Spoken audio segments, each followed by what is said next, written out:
Bom, hoje eu tô recebendo aqui ó, uma grande honra, inclusive recebendo aqui na minha casa. Ele passou um dia aqui comigo. Um cara que, porra, foi muita inspiração pra mim, né? Teve um período que ele, inclusive, foi do meu peso, na faixa roxa. Peso leve, não sei se ele vai se lembrar disso ainda. Mas, enfim, uma grande pessoa, uma grande inspiração, né? Que tem uma visão do jiu-jitsu, da luta como arte marcial, muito profunda, uma amplitude, muito conhecimento. E a gente teve o prazer de receber ele aqui, inclusive foi um seminário em que ele passou, né, de uma maneira muito simples, mas de novo muito profunda, movimentações, enfim, posições, visões muito importantes, acho, para qualquer situação, para qualquer tipo de lutador, para qualquer grau, faixa. E então hoje eu estou tendo agora a honra de estar conversando com ele aqui, cara a cara, uma troca aqui super aberta. E que o jiu-jitsu, mais uma vez, eu repito isso, né, nos traz essa conexão muito verdadeira, né, às vezes uma pessoa que a gente não conhece tanto, é um ídolo, foi um ídolo para mim, e tá aqui na minha casa, na minha frente, conversando comigo. Xande Ribeiro. Boa Obrigado, tarde, irmão, por estar colocando essa energia, essa confiança, né? Acho que de tudo que a gente fez junto aqui até então, eu vejo que você não mediu nada, né? Foi no feeling. Uhum. Muito obrigado, me sinto muito honrado, inclusive pelo treino de hoje. Pô, que é isso, prazer é meu. Queria, né, primeiro dar um alô pro pessoal do canal. Pra mim é uma satisfação enorme poder falar de jiu-jitsu, né? Porque, na verdade, jiu-jitsu, a gente não faz jiu-jitsu, né? A gente é jiu-jitsu. Então, falar de jiu-jitsu pra mim é muito fácil, porque é uma coisa que eu simplesmente tenho que falar com o coração, então sai muito natural, né? E, né, como a gente tinha falado antes, né? A gente fez uma live no Instagram e até o trabalho que você faz com Pura Tempo, dessa conexão do yoga com o jiu-jitsu, de um lifestyle, né? Porque é desmistificando o jiu-jitsu que eu acho que a gente vai conseguir alcançar, né, um público maior. Porque muitas vezes a pessoa que não conhece o jiu-jitsu ainda tem um pouquinho daquela imagem antiga, que infelizmente a mídia... A energia foi forte, que até o passarinho chegou, você viu, né? Você viu, né? Então, a mídia não ajudava muito, né? E hoje, graças a Deus, a gente tem muitas pessoas que podem falar do jiu-jitsu, né? E eu sou isso, cara. Eu dou o braço a torcer mesmo, eu boto a cara, entendeu? Fui recebido na sua casa, pô, de braços abertos, agradeço a sua, né? Você abriu sua casa, fez comida pra mim, cuidou de mim, então isso pra mim é uma coisa que não tem preço. E pra mim, dar uma aula pros teus alunos e pro teu projeto, pra mim é simplesmente um prazer enorme. Legal, também me sinto muito honrado. Você chegou a falar aí da importância do jiu-jitsu até no mundo, né? E você foi um cara, acho que foi um dos primeiros, né, a levar isso. Hoje a gente tem realmente um produto de exportação muito rico, né? E você levou isso assim, de novo, com muita qualidade, né? E sabendo que ia enfrentar alguns desafios, dificuldades de estar entrando numa cultura diferente. Como é que foi esse seu primeiro contato, né, com estrangeiros, levando uma coisa que você acreditava muito, mas sabia que ia ter muitos desafios? Exatamente. A primeira vez que eu tive minha chance foi com meu irmão, que o meu irmão, o Saulo Ribeiro, já viajava para dar seminários. E a primeira vez que eu tive a chance de viajar, eu era faixa marrom, né, em 1999. Foi a primeira vez que eu fui para os Estados Unidos. E foi um teste também. Eu acho que meu irmão quis me testar muito, porque a gente chegava, dava 8 horas de aula particular por dia, 8, 9 horas, e os caras vinham querer, né, quebrar a gente, se conferir, né? E na época o Saulo, né, tipo, autoridade, então ele amassava todo mundo, então o cara vinha pro irmão mais novo, né? E foi muito gostoso isso, foi uma experiência muito boa. Pô, a gente treinava com os caras tudo, teve seminário que eu treinei com 55 pessoas, virado, né? Tinha saído no exterior e fui lá treinar ainda, então são experiências dessa, cara, que é muito bacana, né? E eu peguei a faixa preta, em 2001, eu fazia faculdade de Direito, E já no primeiro ou segundo ano eu já via que muita gente que começou a faculdade comigo já estava estressado, já tinha engordado, já a qualidade de vida dele já tinha mudado muito. Isso começou a me assustar um pouco, né? Eu falei, cara... E comecei a estudar a lei, né? Tipo, essa lei brasileira que, infelizmente, tem uma lei para o cara botar o cara na prisão e 55 para tirar ele, né? E eu comecei a ver isso, né, cara? E eu vi que com jiu-jitsu, apesar de eu ser competidor na época, eu tinha o carinho de ensinar, né? Que eu acho que para você ser professor, né? Você ser um sensei, você tem que ter o carinho, você tem que ter a paciência, você tem que estudar, você tem que realmente evoluir. Sim. E em 2002, eu fui o primeiro na geração inteira. Na verdade, quando eu me mudei para os Estados Unidos, o jiu-jitsu em si não era um negócio, né? Não existia muito a metodologia, né? Eu acredito que o jiu-jitsu teve que virar exportação para a gente entender a necessidade global para trazer para o Brasil. Porque antigamente no Brasil não tinha metodologia, né? Se tu ia ensinar uma posição, era essa posição aqui, não tinha nome, né? Então a gente começou a surgir a necessidade de criar uma metodologia, sentiu-se uma necessidade de saber como é que você atende um telefone, como é que você, né, dá uma aula, né? Porque a gente veio muito daquela escola do treino, né? Tipo assim, bom de jiu-jitsu é quem ensina a porrada. Então teve que primeiro quebrar um pouco disso. Mas essa necessidade, só te parando um pouquinho, claro. Essa necessidade, você acha que foi uma necessidade que veio dessa nova atmosfera, né, lá fora? Ou já era uma coisa que você acreditava? Eu já acreditava muito porque eu vim do judô, né? Então, na verdade, o meu comportamento na academia sempre foi um comportamento realmente de artista marcial, meu respeito, eu olhava pra pessoa mais... É lógico que primeiro que educação vem de casa, né? Então, eu sempre respeitei o tatame de uma forma muito grande. Então, quando eu via a galera, tipo, desrespeitando o tatame, achando que, sabe, pra mim é um lugar sagrado. Porque ali no tatame você tá suando, você tá chorando, você tá deixando suas emoções. Então, não é só um tatame, né?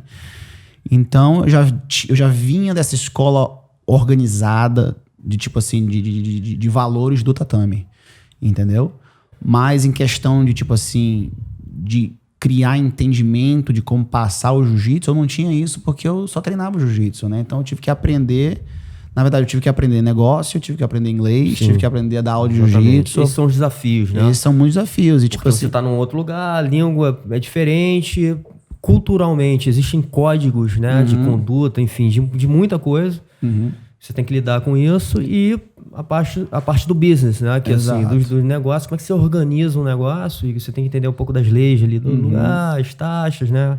Exatamente. Essa parte aí a gente, né, quando a gente não sabe, a gente contrata, porque eu tive uma assessoria muito grande, né? O Chris Blank, que foi meu sócio lá na primeira vez. Mas era mais no sentido assim, tipo, que tipo de propaganda se faz? Né? Uma pessoa liga pra tua academia, né? Tu fala o preço da academia, né? Como é que tu recebe a pessoa? Porque aqui no Brasil, muitas vezes, tu botava um tatame e o bicho pegava, o tatame ficava sujo. Lá nos Estados Unidos disso não, meu irmão. O cabelo tava ali, porque o americano, né? A cultura deles é muito metódica, né? Ele quer saber o que ele tá pagando, né? Eu tô pagando, eu quero a coisa limpa, eu quero assim, eu quero saber o horário que eu vou, sabe? É muito certinho. E isso no nosso estilo brasileiro não tinha isso. Era mesmo, amarra a faixa aí e treina. Entendeu? Quando é que eu pego minha faixa? Não sei, treina aí. Então isso é uma outra questão que eu costumo, inclusive, puxar um pouco, né? Que o jiu-jitsu, as artes marciais, ela nasceu na essência numa cultura oriental, né? Você fala até do judô, o judô conseguiu carregar isso por muito tempo, né? Até hoje você vai treinar no judô, você tem toda uma parte disciplinar, inclusive a contagem japonesa, você carrega aquela cultura. O jiu-jitsu, de certa forma, foi se perdendo, né? Totalmente. Eu acho que tem parte até legal, assim, quando a gente fala assim, a gente trouxe um pouco da cultura brasileira, inclusive hoje é conhecido como uma arte marcial que tem uma força, né, pé aqui no Brasil, mas quando a gente volta para a essência, tem muita coisa oriental, né? E quando vem oriental, por exemplo, respeito é uma coisa que é muito valorizada, né? E aqui a gente não valoriza muito, né? Respeito fica um pouco de lado. É quase que um código de conduta, né? Sim. Eu acho que o que aconteceu na arte marcial do jiu-jitsu, o código de conduta não foi extensivo à parte adulta. É engraçado que eu falar para as pessoas, por que a gente ensina as crianças de uma forma e o adulto de outra? Você falou isso, achei muito interessante você ter falado isso. A criança, ela alinha, tem uma conversa, ela faz o bow, yes sir, no sir. Sim. Aí chega no adulto, o adulto anda de qualquer forma, não chega no horário, usa qualquer kimono, não cumprimenta as pessoas no tatame. Sim. Entendeu? Então é por isso que se chama arte marcial, né? Ficou muito arte, muito ginga, mas ainda tem uma marcialidade. Sim. Você tem que saber que você está entrando dentro de um lugar com estrutura marcial, porque isso que é o X da questão, né? Da disciplina, do respeito. E talvez seja até o yin yang do negócio. Exatamente. Né? É a dualidade. Tem a arte, mas tem uma outra parte que é da guerra, né? Exatamente. Da disciplina, de uma rigidez, de uma atenção. Exatamente. De um respeito. O que eu vi muito, né? Que é uma crítica minha até à regra de competição, né? Vamos logo botar dessa forma. É que eles querem agradar o público.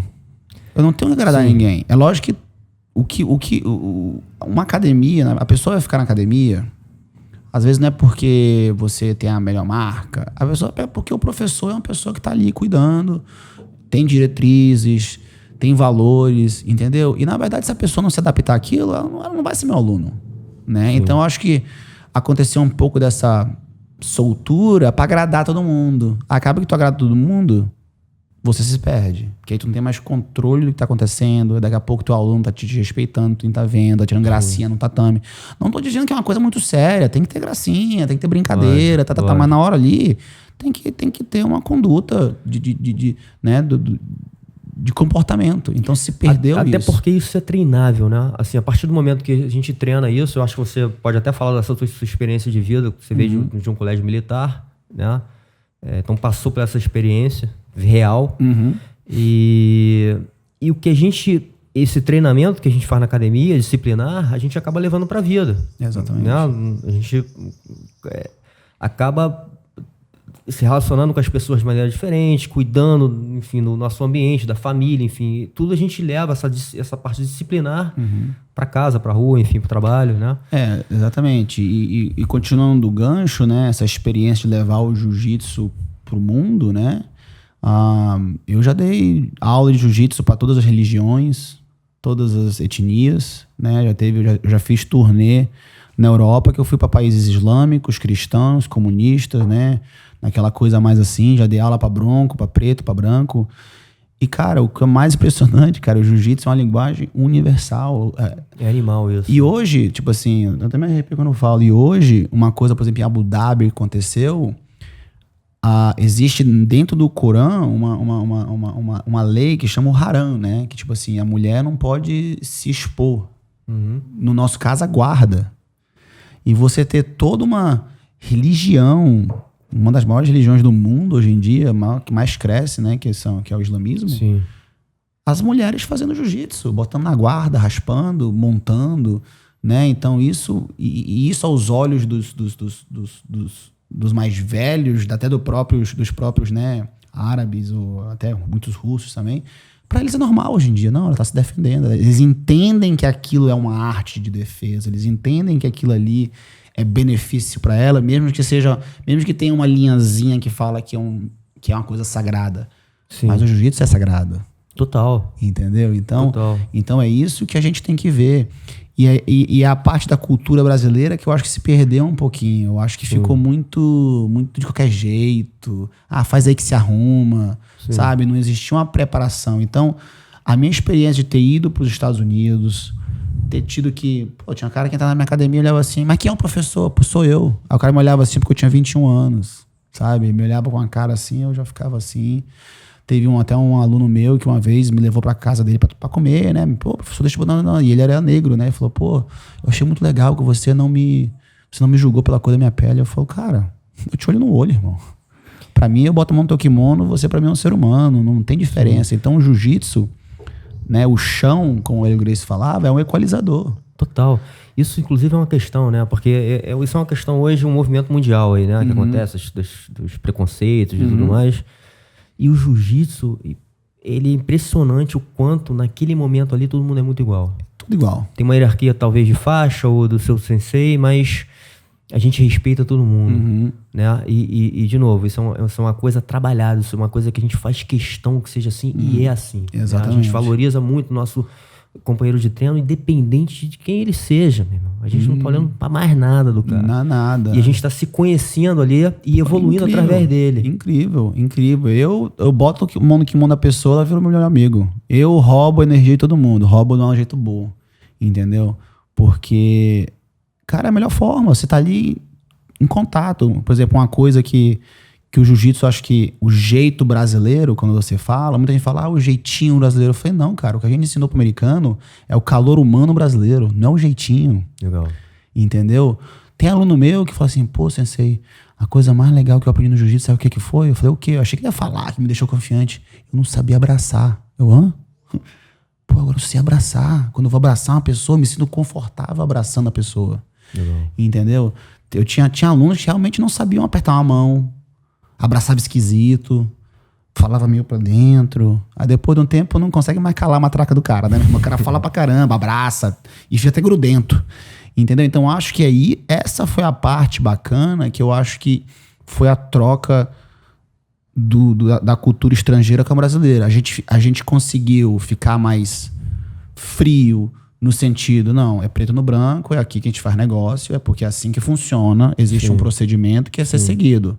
Acabou aquilo, vamos se abraçar, vamos treinar, vamos ficar junto. E o jiu-jitsu, né, tipo assim, é que a gente fala, né, tipo assim, muitas vezes tem academia nos Estados Unidos que, tipo assim, 100 metros quadrados de tatame.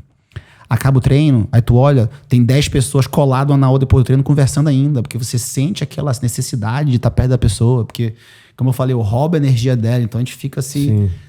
Você quer estar perto da pessoa. Eu sou uma pessoa que, tipo assim, eu até tenho que me policiar, que eu tô sempre, e aí, beleza, meta a mão na pessoa. Eu falei, pô, às vezes a pessoa não gosta de que eu meta a mão neles, entendeu? Porque eu acabo me sentindo tão confortável. E se você tem um kimono, meu irmão, você vai sempre ter um amigo. Entendeu? Bota o kimono, vai pra... Cara, bota aí qualquer país do mundo aí, hoje em dia África, pô, vai pra Cazaquistão, Kirguistão, todos os Gustans na Rússia tem jiu-jitsu hoje. Né? Você vai na Europa, eu não acredito que não tenha um país. Outro dia eu tava Seychelles, que é uma ilha lá perto de Madagascar, tem jiu-jitsu. Pô, outro dia o cara lá da Maldivas, que tem um hotel lá, o hotel tem jiu-jitsu. Bali tem jiu-jitsu. Só não sei se tem jiu-jitsu na Coreia do Norte. É o único lugar que eu não sei se tem, né? Mas é incrível, cara. E eu me sinto muito abençoado na minha missão, sabe? Eu me policio muito, não que, tipo assim, no começo eu falo, pô, será que eu não tô sendo eu, né? Tipo, será que eu tô tentando botar uma máscara de quem eu sou? Mas não, cara, você acaba se tornando aquilo, entendeu? Às vezes eu dou meus seminários, eu acabo que eu solto um palavrão, que eu fico muito confortável, né? Eu tenho uma mania de ficar confortável muito perto das pessoas, né? Então isso é muito bacana e quando eu vou nos seminários, eu falo, eu discuto. E eu falo de tete a tete, eu não tenho medo de falar o que eu acho, entendeu? Sim. Com devido respeito, é claro, que você tem que... Porque o jiu-jitsu também te dá a sensibilidade de entender como é que você chega perto da pessoa. Isso, eu ia tocar exatamente nisso. Quando você começou a falar da energia, né? Eu acho que o jiu-jitsu desenvolve essa nossa sensibilidade, e aí entra a parte artística, talvez, né? De você sentir quem é quem, Quem né? é quem, claro. Você entra no ambiente e você sente. Exatamente. Né? Aí se o cara tá muito durão, bota a mão no kimono dele e ele vira teu melhor amigo. Exatamente. Entendeu? Ainda mais sendo um professor, né? Porque às vezes chega uma pessoa na tua academia, né? Às vezes é um cara muito durão, às vezes é um cara muito molenga, às vezes é um executivo, às vezes é uma mulher. Sim. Então você tem que entender qual o caminho que você vai levar. Então, geralmente, eu sempre começo com a anamnese ali. E aí, tudo bem? Pô, quem é você? Você veio da onde? Como é que você descobriu a gente? É uma conversa. Pô, você faz o quê? Ah, eu sou médico. O cara é médico, eu tenho que tomar cuidado com ele. Entendeu? Ah, uma menina, não sei o quê. Pô, geralmente com mulher, eu sempre converso com ela. Por que você tá procurando jiu-jitsu? Eu procuro saber se ela teve alguma experiência, né, que pode ter sido traumática, né, principalmente no público feminino, né? Sim. Tipo assim, que tem muita gente que chega meio nervosa, já tive diversas situações onde eu dei aula para meninas que tinham acabado de ter um problema em casa, o namorado pegou de mau jeito. Teve uma vez que, cara, eu chorei até bastante. Teve uma mulher que chegou na minha academia com o olho roxo, pô. Porque ela recusou o namorado deu porrada nela. Entendeu? E ela começou a treinar jiu-jitsu, eu dei uma aula para ela, com o maior cuidado. Ela, pô, se sentiu incrível. Ela falou, não, que eu não quero ter medo, sabe? Então o jiu-jitsu trabalha muito com o seu medo também, né? Tipo assim, você tá sendo restrito, né? Tipo assim, imagina se a gente que no lockdown aí ficou restrito a sair, já se ficou louco da cabeça, quanto mais uma pessoa te enrolando e tu não se mexe, né? Nem todo mundo tem essa capacidade emocional de lidar com isso. E com certeza, cara, todo lugar do mundo é tudo a mesma coisa. Ser humano pode ser chinês, japonês, branco, amarelo, marrom, é tudo igual. Só querem ser amados e cuidados. E isso o jiu-jitsu tem demais. Total. Tem uma outra coisa, eu acho que você falou aí no meio do caminho, que é a questão, cara, e acho que essa coisa de lidar com medo, que é a confiança.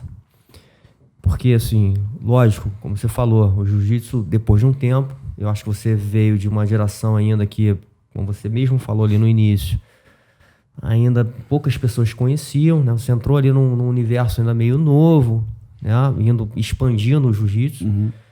E de certa maneira você tinha que lidar também com esse receio, com a confiança. Quando você falou, porra, o cara, eu era novo, o cara ainda desconfiado de mim, então como é que eu não boto uma máscara que eu acredito em quem eu sou, acredito no meu jiu-jitsu, acredito na minha arte, né?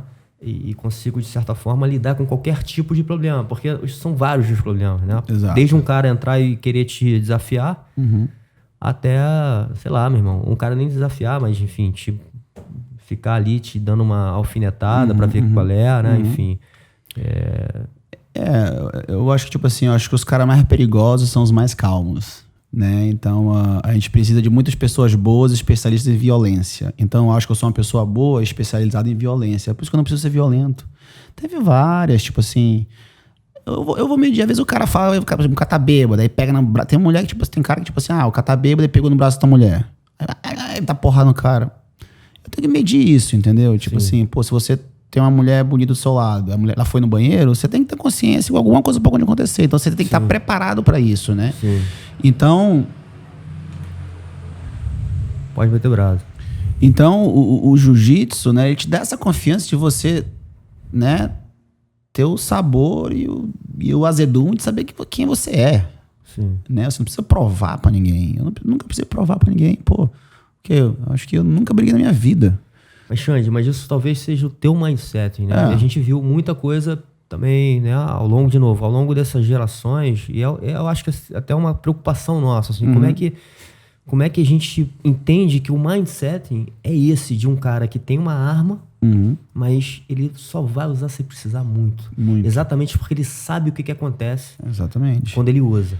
E na verdade muita coisa que não deixou usar foi o meu medo. Meu medo de perder o meu controle e realmente usar a minha violência de uma coisa, matar um cara. Entendeu? Porque você aprende jiu-jitsu, você olha pra pessoa, você sabe 1000 maneiras de quebrar uma articulação. Entendeu? Ou até um pescoço, né? Um pescocinho, então. A gente que só bota a mão no pescoço. Então, tipo assim, você tem essa condição. Então, eu acho que muito também do meu receio era esse medo meu de, naquele momento, me transformar num capeta e fazer uma coisa errada e desencadear um processo de imagem muito ruim pra quem vem atrás de mim. Porque eu não tô pensando em mim, eu tô pensando no cara atrás de mim. Sim. Entendeu? Por exemplo, eu tive que sofrer. Eu, durante um grande tempo, no Brasil, eu sofri um preconceito por causa dos pit boy, dos moleques que batiam na rua. Entendeu? Então, tipo assim, às vezes eu já sabia que eu queria viver do jiu-jitsu, já sabia que eu era lutador. Quando você soube disso? Cara, quando eu soube, eu acho que não. Acho que ali quando eu comecei a ganhar, eu ganhei o meu primeiro mundial, aí fiquei ali, eu falei, ganhei o primeiro mundial, eu ia pra faculdade, aí quando eu peguei a marrom e ganhei outro mundial, eu falei, cara, eu acho que isso é meio pra mim. Aí foi quando eu comecei a dar seminário e eu vi né, que pô, tinha pra Europa, ganhava em euro, dólar, vinha pro Brasil. Tive uma oportunidade de viver daquilo de viver ali. da coisa. E a parte de competição meio que foi natural demais, foi muito natural. Eu nunca me cobrei nada, sabe? Eu sempre tive essa consciência de que eu só posso estar bem preparado. É só o que eu posso fazer. E na hora ali tá a minha melhor versão. E eu vou lá dar o meu melhor, entendeu? E você pode dar 110%, isso não existe. 110% funde o motor. Né? Você vai dar o seu melhor. E o meu melhor, for capaz de vencer, eu vou vencer.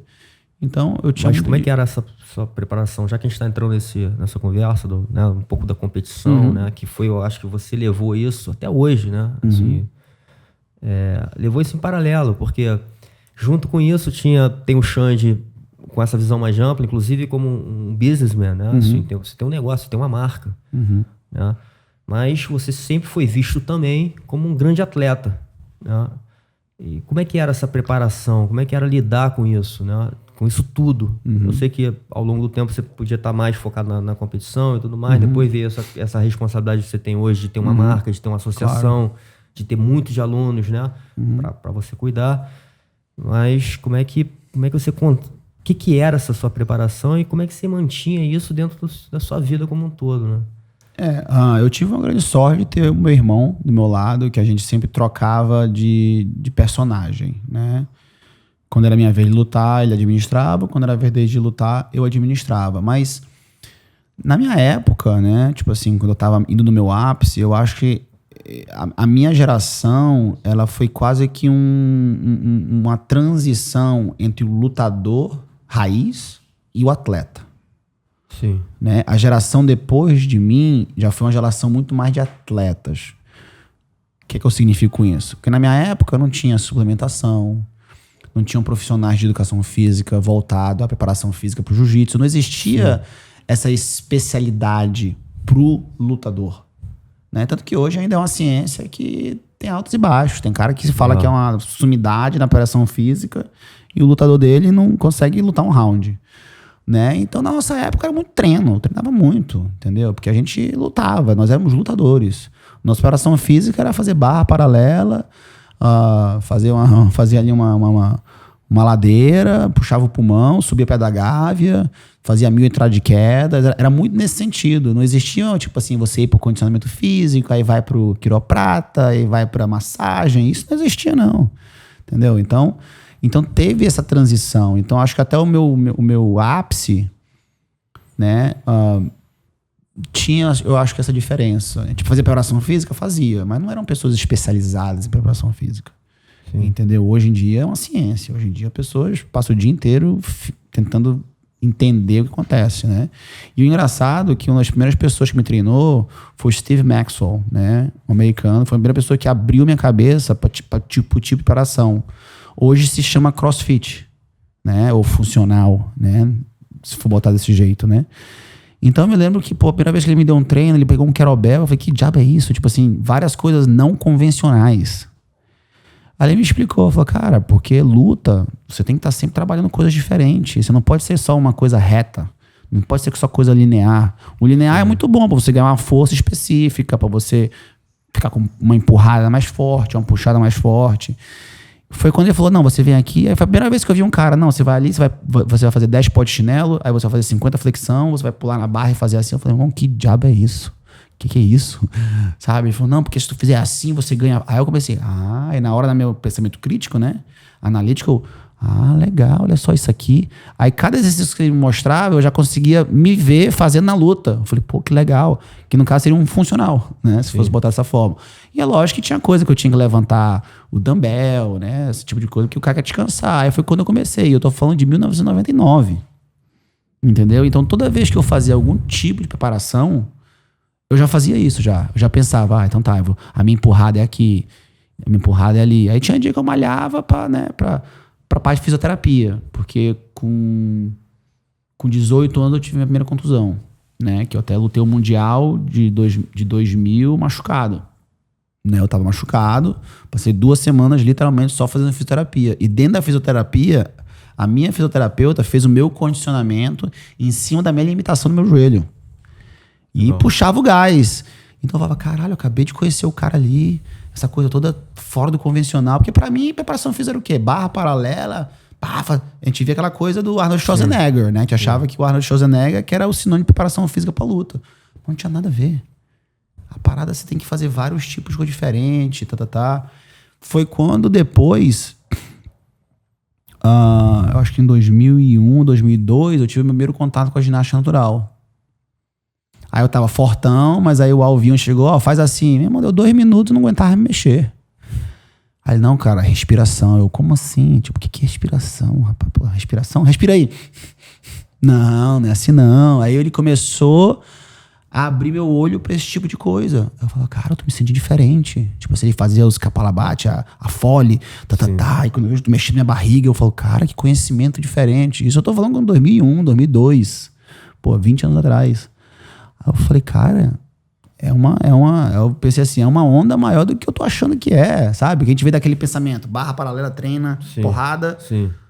Aí depois tu pensa que condicionamento físico é o Arnold Schwarzenegger, mas aí vem esse carinha te mostrando essas coisas totalmente fora da casinha, né? Fora da caixa, né? Que a gente fala, né? Pensa outside the box. Sim. Aí eu falei, cara, esse é o canal. Então eu sempre fiz isso. Eu nunca fiz nada convencional. Tu nunca viu o Xande bodybuilder. Nunca fiz isso. Hoje em dia, com 40 anos, eu tô sentindo a necessidade de começar a trabalhar as fibras do meu corpo diferente. Né? Eu já vou pra academia, já faço lá meu supino, faço minha puxada, faço meu agachamento. E até nisso também, até dentro da malhação, eu já faço minhas coisas meio não convencionais. Faço muito levantamento olímpico, mas nunca realmente querendo ser um levantador olímpico. Eu faço na minha limitação. Por quê? Porque eu ainda faço muito exercício aos olhos da fisioterapia. Porque eu não quero me desgastar. Porque eu não quero virar bodybuilder. Eu quero estar preparado para poder estar no tatame. Então eu não vou nunca me desgastar. E isso é uma coisa também que eu aprendi cedo com os meus mentores. Ele falou, não, Xande. Eu falei, não, Steve, tô bem. Ele falou, não, cara, você já fez. Não, mas eu quero fazer mais. Não, você vai fazer mais ali. Agora, sabe isso que você está sentindo aí? É assim que tem que se sentir. Vai lá e se quebra no tatame. Eu, não, mas eu vou cansar, porque eu já estava naquela mentalidade, não, mas tu não me puxou muito. Tipo assim, eu fiz ali, cansei. Ele falou, não, cara, vai na fé que você vai lá. Aí eu fazia 15 treinos. Eu saía morto no treino de jiu-jitsu, né? Aí eu falava, cara, pode crer, ele não me quebrou. E é o que hoje eu vejo muito. Eu vejo muito que o pessoal, tipo assim, quantas vezes tu não ouve aqui? Não, André, eu preciso ir pra academia primeiro pra poder ir pro jiu-jitsu. Você ouve muito isso. Sim. Entendeu? Então aí tem que quebrar esses paradigmas. E você acabou virando uma referência, porque, de novo, você tem propriedade para falar isso, porque é um cara de 40 anos, tá bem pra caramba, ainda tá em altíssimo nível de competição. Né? E graças a Deus só tive uma cirurgia. E exatamente por isso. Né? Porque você não entrou numa de jogar tudo pra força, pra parte física. Né? Você fez um trabalho muito equilibrado. De novo, você ia falar da fisioterapia. Mas pensando em todos os aspectos, né, de mobilidade, respiração. Eu acho que uma outra coisa que você também pode falar da escola Gracie que você teve, né? Assim, uma visão um pouquinho mais, também refinada, com jiu-jitsu um pouco mais refinada até da raiz, né, da família. Exato, né? Exato. Você bebeu direto da fonte ali de alguma maneira. Graças a Deus, Quando eu vim de Manaus, né, meus professores na época eram faixa roxas, os irmãos Monteiro, o Fábio, o Guto, o Ian e o Lucinho, e a gente treinava muito. Era um jiu-jitsu muito básico. Então, e eu já tive, porque tinha uma frase que falava mínimo de força, máximo de eficiência. Eu falei, que é isso? Não, porque o jiu-jitsu não é força. Eu levo isso até hoje. Tipo assim, eu só faço força quando eu quero. Entendeu? Eu prefiro tomar um amassozinho ali do que ter que fazer força. Então, o que aconteceu? Só que era muito limitado. Por exemplo, eu não sabia defender guarda de gancho. Aí teve uma vez que eu cheguei na academia do meu irmão, cara, e todo mundo que fazia gancho. Irmão, os caras raspavam, passavam, montavam e me pegavam. Eu falei, que diabo é isso? Foi a hora que comecei a entender um pouco mais do refino da parada. O Roller, por ser um cara muito leve. O meu irmão, apesar de ser um cara pesado, sempre foi muito técnico, né? O Fredson Alves, um cara que eu aprendi muito jiu-jitsu, que o Fredson era o mais levezinho de todos, né? Eu falava, meu irmão, aquele magrinho ali, bicho, é sinistro, entendeu? E era peso pluma na época, entendeu? E e eu gostava até muito com ele, porque por eu ser menos graduado, mas mais pesado, era um que eu conseguia não morrer, tipo assim, sabe? Ele me cuidava de mim, porque ele tinha muito respeito por mim, ele me amassava, mas era um cara que se eu fizesse força, eu conseguia, às vezes, sustentar um pouquinho, assim, né? Dava até um alíviozinho, ele me aliviava e tal. E eu via que tinha hora que o cara me botava nas posições que eu sabia, e naquela minha consciência eu sabia, cara, eu só saio daqui se eu fizer força. Então eu sempre briguei com isso, entendeu? Daquela briga técnica do refino, você mexe ou mexo. Pô, encaixou a posição, aí tu pensa na tua cabeça, irmão, eu só saio daqui de 2 formas, na porrada. Então é aí que você sabe que você tem que ter a consciência que você perdeu ali. tecnicamente. Sim. Entendeu? E a escola Gracie, ainda mais na Gracie Humaitá, na época, a galera competia, tinha uma galera que competia. Cara, era um mais sinistro que o outro. Tipo assim, aí realmente eu vi a amplitude do que seria um jiu-jitsu realmente. Porque lá em Manaus, meu irmão, era quem treinava mais, era os cabocão mesmo, era força, era... E eu ali, meu irmão, mínimo de força, mais eficiência, sempre me dei bem. Meus primeiros 8 anos de jiu-jitsu, acho que eu perdi 2 vezes, entendeu? Então, desde a faixa branca até a faixa roxa, quase nunca tinha perdido. Entendeu? Foi quando eu vim pro Rio que o negócio, eu falava, cara, e eu vi os moleques da minha idade, eu falava, cara, eu soltar com esse cara. E eu tô lá, tu falou aí que a gente lá comigo, capaz de tomar um pau então, na época lá. Eu falava, cara, os moleques são sinistros. Tipo assim, eu via que era diferente o jiu-jitsu, entendeu? Era uma coisa um pouco menos física e muito mais. Eu comecei, é assim que faz, né? Aí eu comecei a entrar nessa piração, entendeu? Aí eu comecei a conversar sobre jiu-jitsu, que não se conversava sobre jiu-jitsu. Aí eu me lembro, teve um mundial que eu me machuquei, que eu passei literalmente 2 semanas fazendo fisioterapia e só falando de jiu-jitsu. Eu não treinei jiu-jitsu 2 semanas, eu fui campeão mundial, faixa marrom. Né? Isso tem pouca gente sabe. Eu lutei o estadual. E é uma faixa difícil, né, cara? Nesse estadual, eu tava treinando com a equipe do Vasco, de judô, então tava bem pra caramba. Aí lutei o estadual, eu fiz 8 lutas, finalizei 7, só perdi a final, porque o cara foi quando eu machuquei meu joelho. Aí fui pro mundial, não treinei desde a final do estadual até o mundial, e fui campeão mundial de faixa marrom. Gabriel Vela, Bruno Bastos. A categoria tava sinistra. E quando eu me machuquei, eu tive que me adaptar. Aí foi quando começou a ver a ciência da parada. Porque eu comecei, eu não posso usar isso aqui, deixa eu usar isso aqui. Aí eu comecei, dentro do meu corpo, me adaptar. Praticamente o escudo foi criado na faixa marrom. Só que eu não entendi o que eu fazia. Aí eu me lembro que eu tava vendo as minhas lutas. Aí o moleque, Xande, e esse joelhinho aí? Eu falei, que joelhinho, cara? E eu, tipo assim, eu fazia as coisas, mas não tinha entendimento do que eu fazia. Eu não sabia qual era o meu comportamento. Eu só fazia. Porque na minha cabeça eu procurava o espaço de menos resistência. Era só isso. Tipo assim, se era certo ou errado, não sei. Mas na hora ali eu sentia que era. Aí eu, como assim? Aí eu comecei a ver minhas lutas. Eu falei, cara, eu faço isso em todas as lutas. Aí foi quando eu pensei, tá. Eu comecei a meio que desenvolver aquilo, desenvolver. Treinando muito com Saulo, eu comecei a ver que funcionava com Saulo. Pô, se funciona com Saulo é porque não tá tão errado, entendeu? Aí foi que foi criando, aí eu fui estudando mais. Aí, é claro, yoga. Aí todas as outras coisas que eu fazia, kettlebell, yoga, ginástica, começou a me dar o pira de ter que estudar o movimento. Porque o jiu-jitsu é movimento. Sim. Principalmente... Não, é legal que você conseguiu enxergar que isso realmente eram ferramentas que podiam somar muito. Com certeza. Não só pro teu lado atlético, mas, pro teu jiu-jitsu como um todo. Como um todo. Né? Na parte, de novo, de respiração, na parte de, enfim, de mais consciência, de mais visão, na sua parte espiritual, né? Então, assim, você começou a plugar coisas... Que eu não lembro de pessoas nessa época fazendo isso, né? Assim, era uma coisa muito esporádica, assim. Acho que um dos primeiros foi até o próprio Rickson, né? Tipo assim, que foi o primeiro que teve contato com a ginástica natural, com a bioginástica. Sim. E ele fazia... Tanto que a gente chamava Kapalabhati de respiração do Rickson, entendeu? Tipo assim, mas era uma coisa que veio do yoga há muito tempo. É um cara que... O diferencial do Rickson, eu tive chance de trocar posição com ele e tal... Eu via que ele, tipo assim, ele fazia umas paradas com o corpo dele. Eu falei, pô, é bem diferente o que ele faz. Tipo assim, esquisito. Não é forte, mas é esquisito. Ele tá forte aqui, mas eu não tô vendo ele fazer força. Foi isso que começou a me... Eu me lembro uma vez, ele fez uma posição em mim. Eu era faixa roxa, ele fez uma parada em mim. Eu falei, peraí, é diferente. Deixa eu imitar isso aqui. Eu comecei meio querendo imitar ele. Pô, mas calma aí, como é que contrai o abdômen? Como é que respira aqui? Pra que tá fazendo essa respiração aí? Como é que é esse negócio aí? Por que ele precisa disso? Não, aí eu comecei a estudar. Eu fui no livro, não, porque o diafragma funciona aqui, porque a caixa torácica, não sei o quê. Eu falo, cara, então calma aí. Então, se o cara me apertar aqui, eu respiro aqui. Pra que eu vou respirar aqui? Entendeu? Aí eu comecei a entrar nessa aspira de autoconhecimento. Entendeu? E é claro, depois... Né, estudando yoga e ginástica natural. Hoje em dia eu acompanho o Budokan.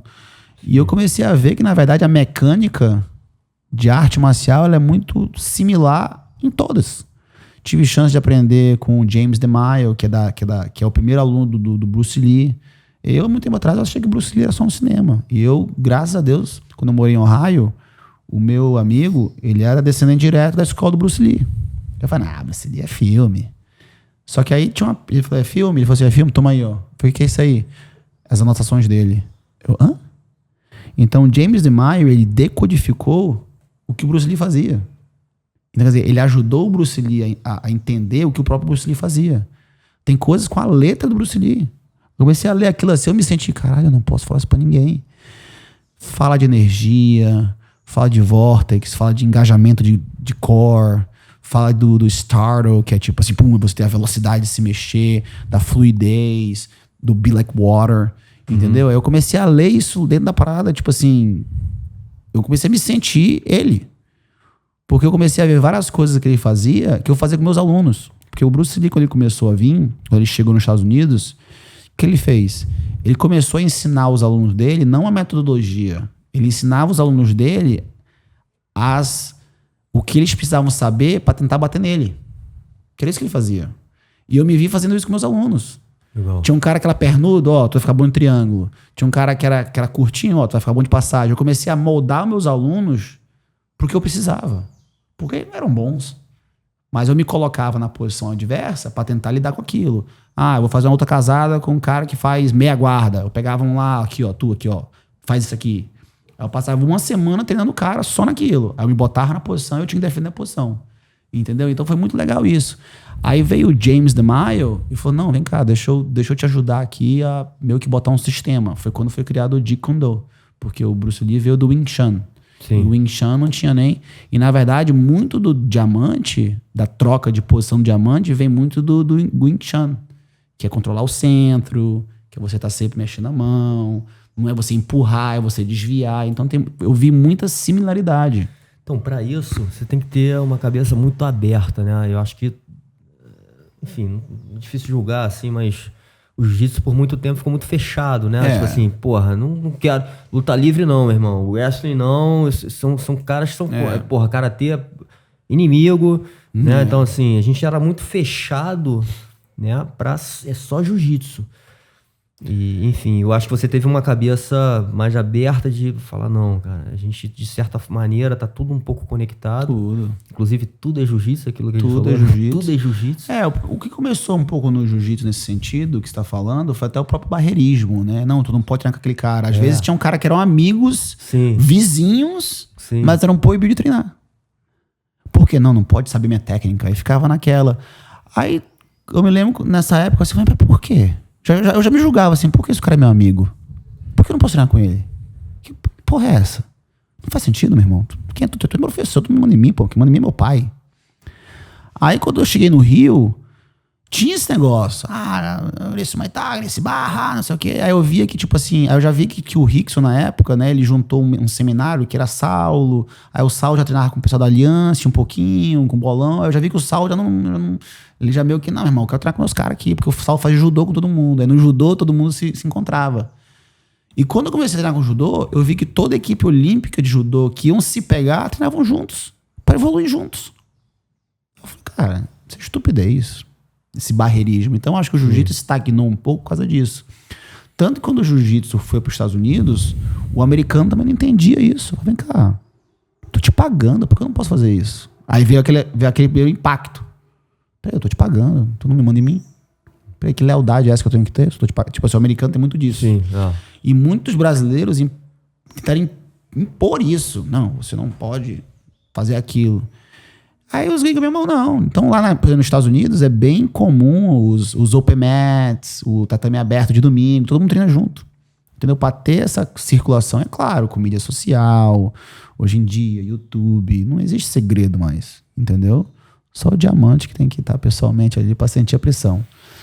Como é que falar do diamante, que eu acho que é uma coisa que você criou aí de novo, tem toda essa discussão se foi você que criou, mas enfim, toda uma concepção, né? Que muitas pessoas hoje entendem, né? Que porra, o Xande tem isso, né? E eu acho que você até mostrou aqui com a gente, você começou a criar uma forma de comunicação, né? Para explicar aquela sua visão, né? E que, porra, meu irmão, faz muito sentido. E até você fala, a gente até antes de começar tudo, quando você chegou aqui em casa, você tava me explicando de que, porra, cara, tem 3 poses, né? Que são as principais, são somente isso. Se você treinar muito bem elas, provavelmente você vai saber se virar de qualquer situação. Né? Enfim, então como é que foi, assim, você desenvolver toda essa linguagem de uma forma figurativa até, né? Usando diamantes e tudo mais. E de novo, virou uma marca sua, né? Virou um negócio que você carrega contigo. Isso. Cara, começa as coisas assim, engraçado que a gente começa meio que, né? A ideia, né? A ideia começou assim, né? Tipo assim, é uma ideia. Só te interrompendo aí, né? Sim. Porque, de novo, eu acho que talvez isso também venha de uma cabeça mais aberta que você teve, né? De não ficar só achando que tinha que ser daquela forma, né? Você buscou e entendeu que você podia ter mais amplitude na consciência de falar o seguinte, não, meu irmão, deixa eu entender melhor o why, né? Que você fala assim, o porquê que as coisas acontecem. Isso, de novo, tipo assim, eu não tô ensinando nada novo se você for ver. Uma full de quadril é uma full de quadril. Todo mundo usava o escudo. Sim, mas tem detalhezinho. Eu acho que o meu complemento a isso, como eu falei, foi o comportamento do teu corpo em relação àquilo, né? Coisa que eu já fazia naturalmente, por quê? Porque eu sempre busquei o caminho de menos resistência, entendeu? E onde eu posso me apoiar, onde é que é meu ponto de apoio e onde é que eu saio com menos resistência. Então, né, quando você está se mexendo.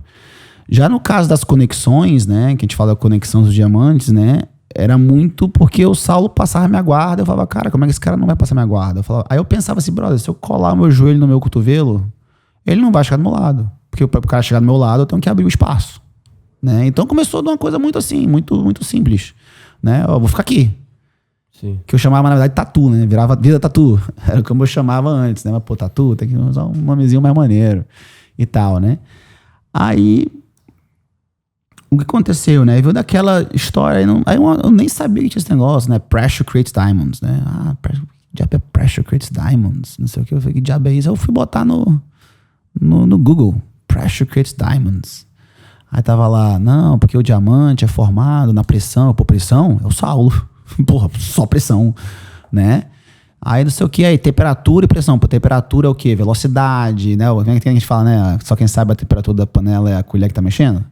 Então, tipo assim, logo ali, né, a brincadeira, né, da filosofia por trás, já fez maior sentido pra mim. Eu falo, caraca, aí, pode escrever aí, porra, deu pressão, vira um diamante, né? Aí a outra foi a brincadeira do Jay-Z, né, que o Jay-Z, ele, né, o diamante que você faz assim com a mão, pode escrever, o cara tá aqui, ó, tá sempre no meu... Só que aí você troca de lado, né, que você tá sempre de lado, porque você não pode ficar de frente, né? Aí foi, comecei a desenvolver, aí cada vez que eu descobria alguma coisa... Pelo yoga, pela ginástica natural, pelo Budokan, eu comecei a ver o comportamento do meu corpo naquela pose, né? Porque você fica estático durante meio segundo. É só o suficiente ali para você conseguir desenrolar um movimento. E sempre em relação ao movimento. Não pode ser estático. O diamante, ele é muito breve, né? A guarda diamante, ela acontece ali, aconteceu, você se desvencilhou, você tem que ter o segundo plano, né? E foi muito legal esse desenvolvimento, né? Aí a gente fala dos nomezinhos que a gente dá, quais são os elementos do diamante. É o escudo, é o frame, é a espora, é o pedal que na verdade é um movimento, né? Aí tem o vortex, que eu chamo que é o que na verdade é só segurar o core, né? Aí com yoga eu faço menções dos bandas, entendeu? Aí eu uso linguagens que alguma o cara vai entender, entendeu? Tipo, se eu só falar de banda, eu falo, que diabo é banda? Não, eu falo, flexão de quadril. Eu entendo. Eu falo, irmão, só faz força pra cagar. Aí o cara, tô entendendo aqui. Mas agora você tem que contrair, mas relaxar o suficiente, mas que você tá ativo. Né? E hoje eu chamo de ativar, muito mais do que contrair, né? Porque a contração, ela é muito momentânea. Mas você pode ativar, tô ativado ali. Tipo, tô sentado contigo aqui, ó, contrair, tô aqui, tô ativado. Eu tô aqui apertando meu abdômen aqui, eu tô conversando contigo e agora tô relaxado, ó, tô aqui. Eu contraí de novo, vê que a voz nem muda, né? Então, foi essas coisas que eu comecei a descobrir dentro desse mundo do diamante, né? E tem a parte filosófica, né? Tipo, diamante é forjado na pressão. A última agora que o diamante nada mais é que você evoluir para sua melhor forma, né? Que o diamante é um carbono, tá ali numa forma muito raw, muito raiz. Depois que todos esses elementos da vida, pressão, estresse, dificuldades, que é pressão e temperatura, elas te moldam, teoricamente, numa coisa melhor, que é isso que a gente quer, né? Todos os obstáculos da nossa vida, pressão, tá todo mundo sob pressão, pô. Né? Eles não moldam de uma forma, né? Uma forma melhor, uma forma pior. Então, eu falo pra galera, se torne um diamante. Crie o seu diamante. Essa situação da pandemia tornou as pessoas o quê? A melhor versão ou a pior versão? Vamos se tornar a nossa melhor versão. Se torne um diamante. Be the diamond. Entendeu? E aí, numa parte mais direta ao que é a técnica em si, são as conexões, né? Com o meu próprio corpo. Né? Você viu que muito das minhas aulas não tem muito a ver com você. É quase um approach meio stoic, né? De tipo, mais de me preocupar no meu, como é que eu me comporto, como é que eu me adapto à posição pra pessoa vir, aí a pessoa não tem aquela defesa emocional e ela acaba saindo, né? Porque nos Estados Unidos, né? Você tem que dar um diamantezinho pra esposa, né? E tal. Imagina, o cara vai olhar o diamante lá, tá tudo errado as conexões. Aí é um diamantezinho bem fajuto. Né? Então, o diamante, o que valoriza o diamante? Né? É a claridade, é a cor, e são as formas geométricas perfeitas. E o jiu-jitsu nada mais é do que uma geometria. Sim. Né? Então, quando você se forma um diamante, você tem que estar geometricamente perfeito, ou o mais próximo da perfeição, para que sua alavanca, exista uma alavanca que vem aquele equilíbrio entre força e energia. Né? Então, aí foi isso que surgiu. Então, é uma coisa muito legal. Eu tive uma sorte muito grande, eu acho, de ter encontrado tive esse insight. Eu acho que não é sorte, né, cara? Eu acho que é uma questão de você estar muito conectado, né? Como eu falei, com tanta informação e conhecimento que você adquiriu vivendo disso e vivendo com uma cabeça um pouco mais aberta, buscando, né? O tempo inteiro tá buscando coisas que, de certa forma, fosse agregar, trazer, plugar coisas que, porra, eu vou somar ao meu conhecimento, né? E quando a gente fala de conhecimento, é um conhecimento amplo. Porque não é só a técnica em si, é como que você, e voltando para a teoria do diamante, se transforma na melhor versão. Né? Aí quando você fala em transformar em melhor versão, é a cabeça, né? É a sua espiritualidade, né? Independente de religião. Né? É como você se comporta em qualquer situação. Porque a guerra, como você falou, né? É do dia a dia. Às vezes é uma negociação que você tem no trabalho, às vezes é um problema que você tem na sua família, na sua relação, enfim. E como é que você lida da melhor maneira possível. Né? Exatamente. E o jiu-jitsu dá um pouco disso, né? Porque se você tá indo contra uma força contra você, se você fizer força, você vai cansar, você vai se estressar. É que nem uma discussão de marido e mulher, no negócio. Sim. Você tem que ter aquela paz de espírito de tipo assim, não deixa eu sentar e ouvir esse cara aqui. Deixa eu impor uma distância e um limite para que não me tire do meu centro. Sim. Entendeu? E isso o jiu-jitsu prepara muita gente, cara. E como eu falo, é uma arma divina que a gente, como você também, como um educador, pelo seu canal de comunicação, é um cara que viveu muita coisa também, em outras indústrias, né? E poder ver o quão o jiu-jitsu ele é bem-vindo. Total. Não, e me ajudou. Eu tenho propriedade para falar o quanto ele me ajudou na minha vida. Então é isso que talvez eu queira passar para as pessoas, né? E quando você é um cara que reforça muito isso, você vê esse valor e aí a gente amplifica, né? Assim, eu acho que o jiu-jitsu é para todo mundo. Para todo mundo. Para todo mundo. Temos a chance de... Todo mundo, às vezes, é até meio ruim, porque tem gente que não tem a humildade ou até a força ainda pra lidar com isso. Porque o jiu-jitsu, na verdade, lembra quando começou o jiu-jitsu? Primeiro mês. Tanto que era difícil. Entendeu? Meu irmão, que isso aqui? Isso não é pra mim, não. Entendeu?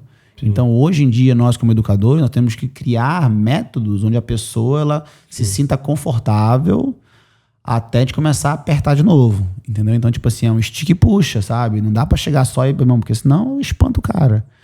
Entendeu? E, pô, a gente vê, pô, hoje em dia, um país inteiro como a Arábia, pô, lá é obrigatório nas escolas você fazer jiu-jitsu. Entendeu? E é uma coisa organizada. E eles não é como outros países aí, como o nosso, por exemplo, que tenta fazer um projeto, não consegue fazer um projeto, porque estão falando que custa 10 milhões, quando na verdade com um se resolvia o problema. Sim. Entendeu? A gente vê, pô, artistas famosos, pô, eu tava olhando aqui na tua janela, tem um kimono ali pendurado no teu vizinho, entendeu? Isso é muito bacana. A gente vê hoje até na pandemia, pais. Estados Unidos, então, cara, por exemplo, eu tenho uma família que vai treinar comigo, são 6 pessoas treinando jiu-jitsu. É o pai, a mãe e 4 filhos. Legal. Entendeu? Pô, meu aluno mais antigo, o pai do menino que eu tava te falando, que veio da guerra, o cara começou jiu-jitsu com 67 anos. É faixa azul. A mãe dele é uma japonesinha de 60, mesma idade, são acima de 60. Tiozão, cara, faz hiking. Tiozão amarradão. E hoje o cara dá aula de iniciante. Quando o cara vai... Irmão, é assim. Eu falo pra ele que ele é o melhor vendedor. Porque chega um garotão lá. Jiu-jitsu não é pra mim. Aí tem lá um tiozão de 70 anos na frente dele assim. E aí? Pô, como assim, bichão? Eu tenho 70 anos. Entendeu? Eu consigo fazer isso. E fora isso tudo, não estamos nem falando sobre os nossos, né, homens com limitações. O para-jiu-jitsu. Coisa mais linda que tem. Sim. Entendeu? Eu tenho um aluno que ele tinha mal de Parkinson. Eu faço um trabalho, cara, com um autista. E onde não levo só o jiu-jitsu, óbvio, mas, assim, levo essa filosofia. Exatamente. Né? Da comunicação, do jeito de se expressar, enfim, do jeito de se proteger. Exatamente.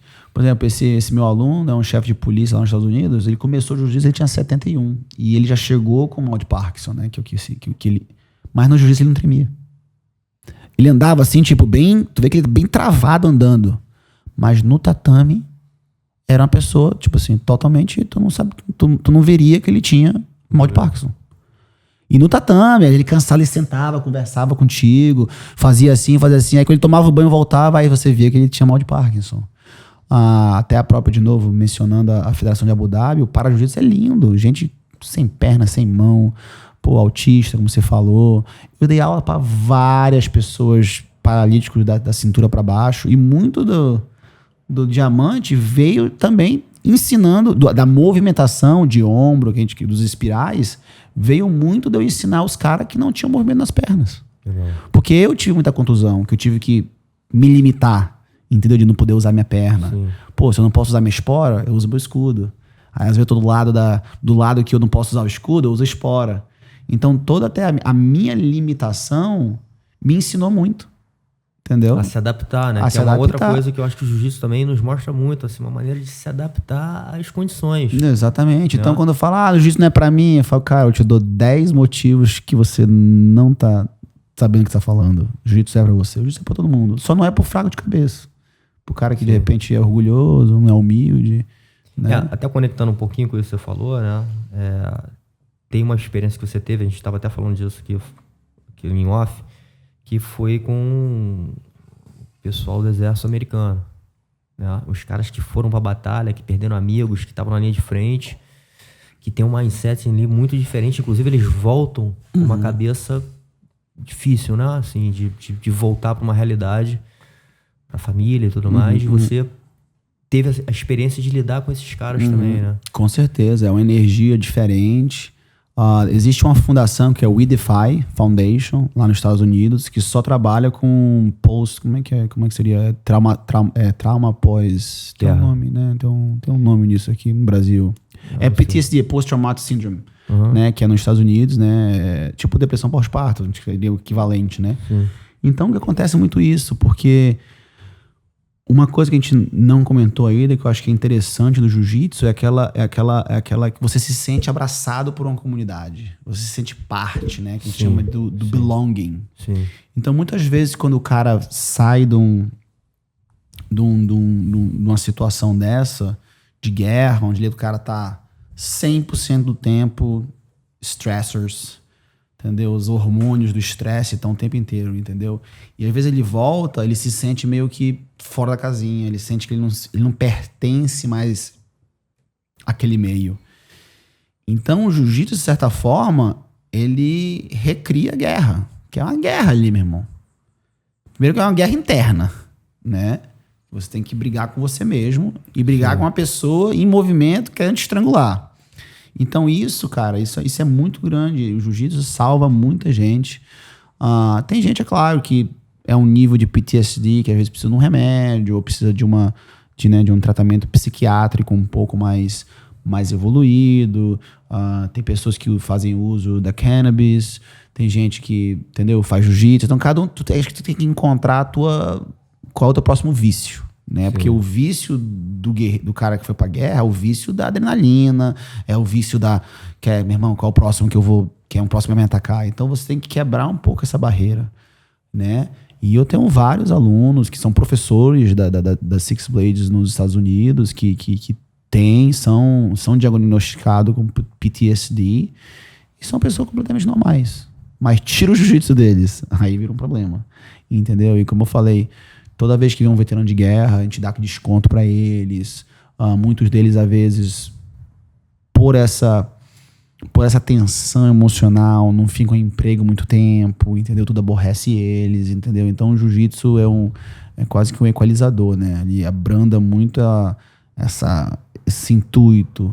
E é legal, cara. Você vai nos campeonatos assim, você vê vários veteranos de guerra, todo mundo usa petzinho e tal, porque é uma forma deles recriarem a guerra deles. Sim. Né? Primeiro, assumir que eles são os bebezinhos, quando eles botam a faixa branca, e assumir que chegar ali, cara, ele por ele, entendeu? Ele morre várias vezes, mas bate e volta, entendeu? E tem várias vidas, entendeu? Então isso é uma forma deles se comunicarem com o mundo novamente, né? E aquilo, né, cara? O jiu-jitsu, de novo, é incrível. Pois é. Teve um lance que você falou também, cara, aqui com a gente, do Carlos Gracie, né? Que ele foi um cara que ficou muito mais ligado na filosofia, né? Do jiu-jitsu. Isso, de certa forma, foi se diluindo e a gente ficou com uma parte um pouquinho mais selvagem. Uhum. Não digo que o Hélio foi assim, mas o Hélio tinha uma visão um pouquinho mais de porrada, como você fala, né? Na coisa de se defender, de sair no pau, de provar que o jiu-jitsu... De se provar que o jiu-jitsu era a melhor ferramenta. Por que você acha isso e o quanto é importante a gente buscar, né? Até vi outro dia a Kira, agora, acho que eu vi ontem, a Kira colocando um livro do Carlos falando assim, é um livro que tem a capa até, eu acho que o cara fazendo uma posição de jiu-jitsu e tal, falando sobre o jiu-jitsu e não tem nenhuma posição de jiu-jitsu. Uhum. Tá falando da importância do jiu-jitsu na parte de atitude, né? Assim, de como se lidar com certas coisas, até da criança, quando o cara mete a mão nele, como é que ele lida. Então, assim, tinha muita coisa mais filosófica, mais pro lado, né, da filosofia, de novo, de um artista marcial, do que da técnica em si. Eu acho que o Hélio Gracie, na verdade, ele tinha isso. Se você for ver nas cartinhas dele, para você passar de faixa, não tinha nada de posição. Era valentia, atitude. Legal. Essas coisas todas. Isso aí tinha nas cartinhas deles. A Lara, o cara tem respeito, tem força de vontade.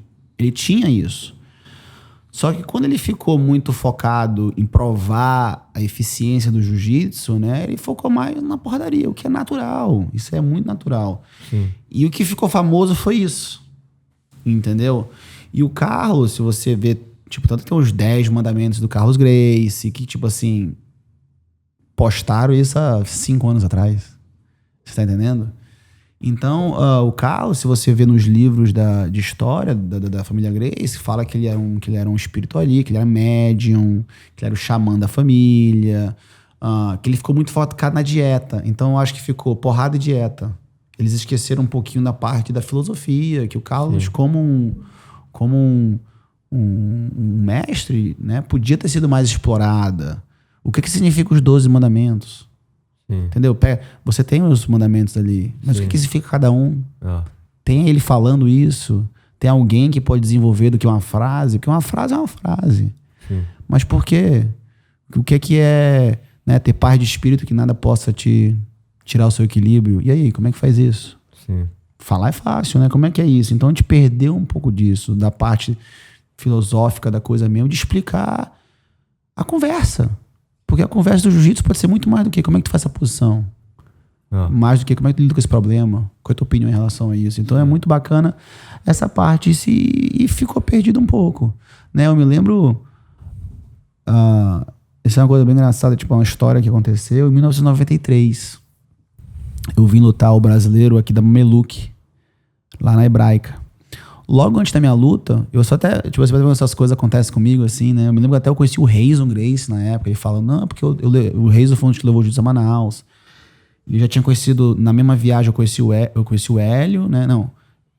Eu conheci o Roy, o Roker, assim. Eu tava, tipo assim, starstruck, né? Tipo, pra mim, eu tava nas nuvens, naqueles caras do jiu-jitsu e tal, não sei o quê. Aí o Reison Gracie sentado do meu lado.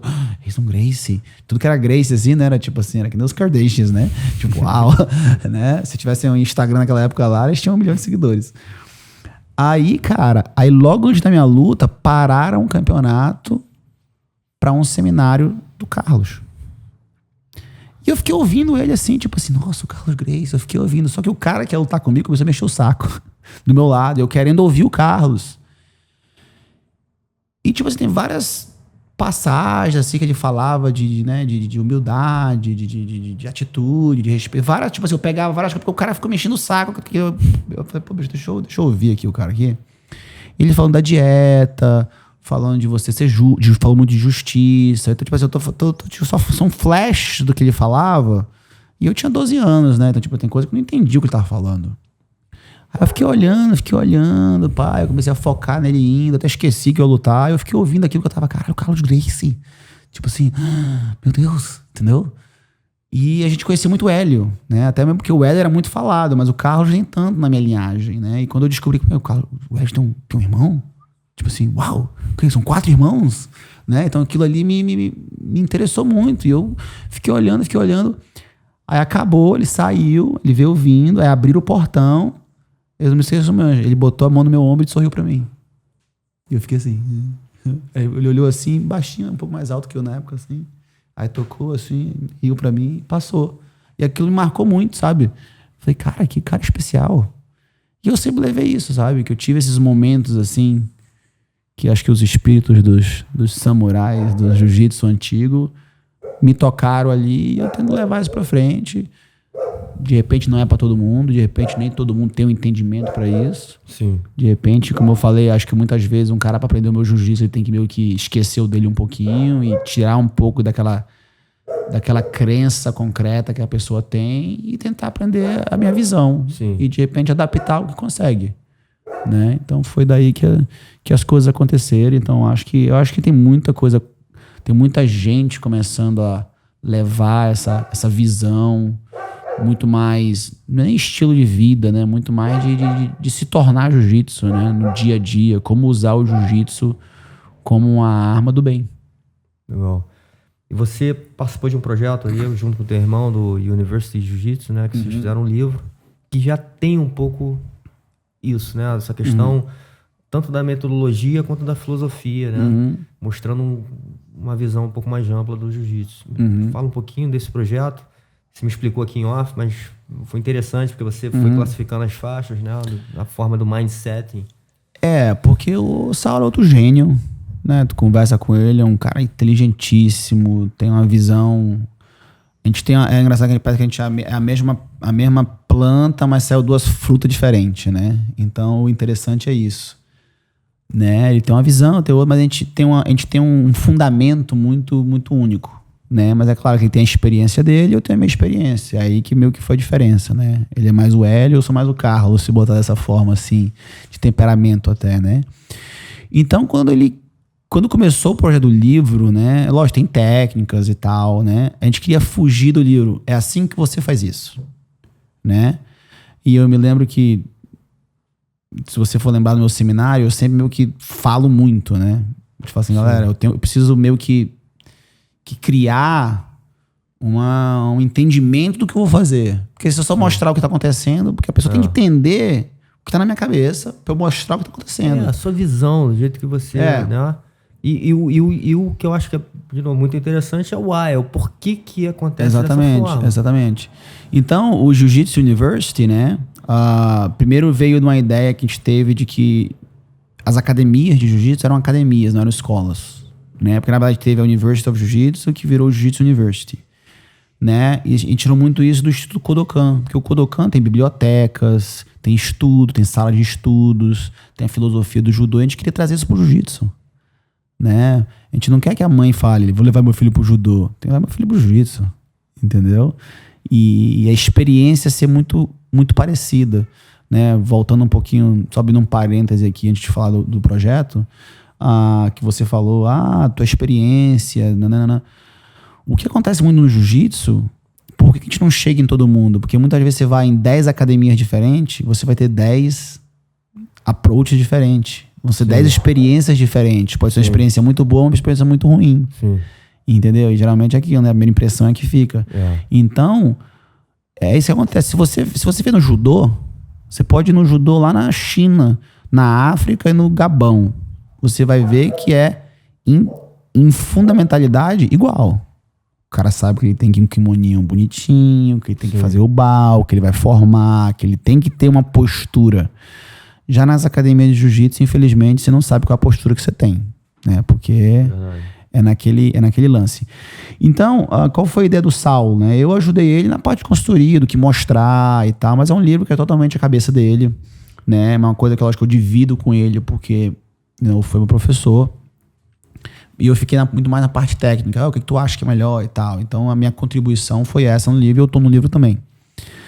Então, qual é a ideia, né? Tipo assim, o que seria assim? O que é o sonho do jiu-jiteiro? Tô aqui, derrubo, passo, monto e pego, né?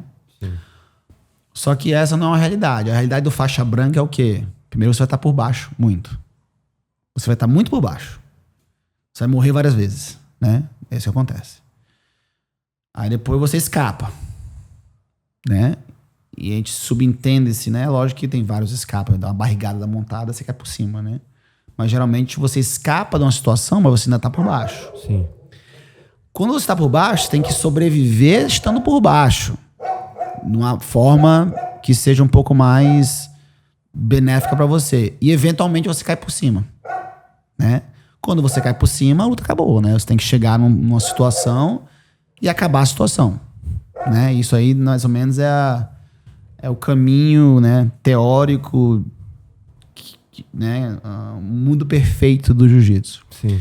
Então, no Jiu-Jitsu University, é meio que quase um guia para os professores, né? E não só para os professores, mas como muitos homens de negócios usam o livro como parâmetro da vida deles. Então, primeiro você faz o que? Você sobrevive. Então, a faixa branca é a sobrevivência. O faixa branca, ele não sai.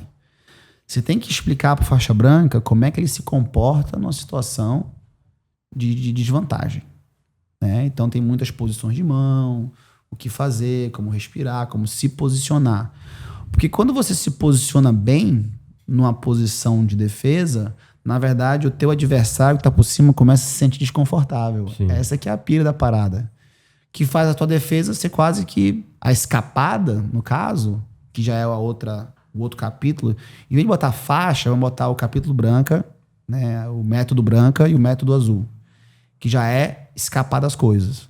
Né? Então você tá ali numa posição ruim, sobreviveu, escapei. E já começa a trabalhar talvez uma autoconfiança na pessoa. Exatamente. Ela já sabe sobreviver. Ela sabe sobreviver. Meu irmão, não morri. O que o Hélio Gracie falava? Não sei se eu vou te ganhar, mas eu sei que eu não vou perder. Sim. Porque ele tinha confiança que ele não morria. Sim. E essa a minha confiança até hoje, que eu sei que ninguém... Pra começar, tem a estigma da guarda, eu sei que ninguém passa minha guarda. Se passar minha guarda, não me finaliza. Só me finaliza se eu fizer uma cagada. Porque a parte dos currículos branca e azul, eu sou mestre. Entendeu? Isso aí não tem como. Eu digo ali, eu sou mestre. E eu acho que é só o que precisa. Porque o resto vem criatividade, vem habilidade, né? Então, currículo branco é o quê? Sobrevivência. Azul é o quê? Escapes. Escapes. Aí, beleza. Aí tu escapou, tu tá fazendo o que agora por baixo? Agora você tá fazendo guarda. Tá fazendo guarda, que é o currículo roxa. Sim. Agora você faz guarda, aí você vai ali, é lógico. Nesse tempo todo, pode existir finalização? Com certeza. Pode existir finalização até quando você está sobrevivendo. Dá uma mão de vaca, dá um negócio. Sim. A finalização tem todos os parâmetros. Lógico. Aí você vai lá, fez a guardinha. Aí tem várias guardas. Aí explica a consciência da guarda, o porquê da guarda, o posicionamento de guarda. Aí a gente ensina vários métodos de guarda, né? E não é uma coisa muito aprofundada. Tipo assim, porque eu acho que quando, na minha opinião, você não precisa de 50 coisas. Você precisa de uma ou duas que funcionam. Combina uma com a duas, ou uma com a três e volta pra uma. Se você ver até o diamante, vê que é recorrente, né? Sim. Aí beleza. Vamos lá. Não quero mais estar por baixo.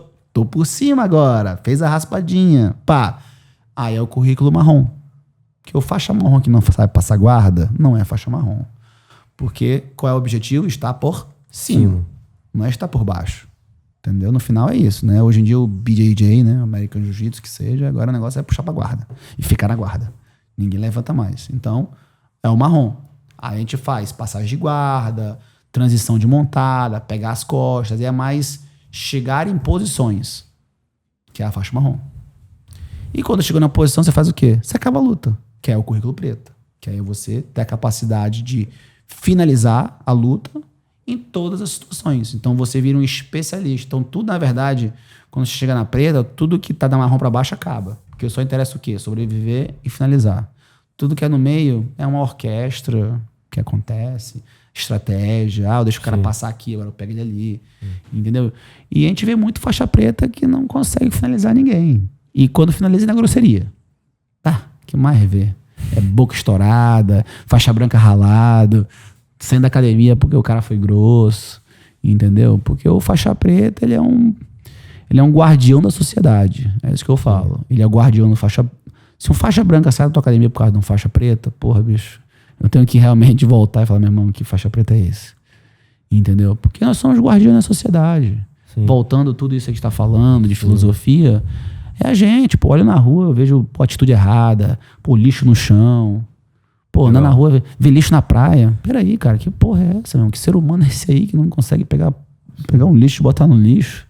Você tem que virar um respeito, né, pra sociedade, como você falou. Né? Não é só na sua comunidade, mas pra sociedade como um todo. Exatamente. Somos exemplos. Você vira um exemplo. Você é um cara que, assim, um pouco crítico nessa visão, né? E acho que acompanho você também nesse raciocínio da gente ter um cuidado, né, para onde nossa arte está indo, né? Quando você é um atleta que pode falar com propriedade porque você vive a parte esportiva também. Né? Então você tá nesse ambiente.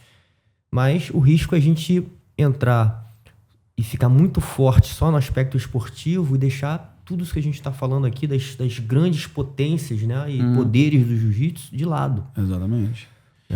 Você fala muito isso, né? Você, inclusive, aí eu volto também a falar uma coisa que eu acho que é importante foi deixar de lado. Toda a posição que você mostrou ali, você foi com um aspecto, se for porrada, defesa pessoal, tá aqui. O gerenciamento de distância, eu tô muito perto, eu tô muito longe, não tô no meio. Então, o tempo inteiro você, por mais que a gente tava ali de kimono, tem pegada, mas não depende só disso. Não fica dependente de lapela, controla a distância. Então, você sempre fazer uma conexão com a parte de eficiência para qualquer situação. Porque ainda é um combate. Sim. Mas o legal do jiu-jitsu é que é um combate legal. Entendeu? Só que contato, você falou bem, gerenciamento de distância, ele é universal. Até o quanto eu deixo você entrar na minha casa. Eu falo tá uma brincadeira aqui. Tem uma vez até que mandaram eu parar com isso. A minha guarda é o muro da minha casa. A minha guarda é minha sala. Os 100 quilos é o banheiro. O cara montou em mim, tá com a cara na minha cara, o cara entrou no meu quarto e roubou minha namorada, pô. Entendeu? Então é isso que eu vejo. Então até um dos meninos comentou, pô, não dá pra chegar na tua cabeça. Eu falei, claro, porque se tu não controlar meu sistema pensante, você não controla nada. Sim. Entendeu? E isso...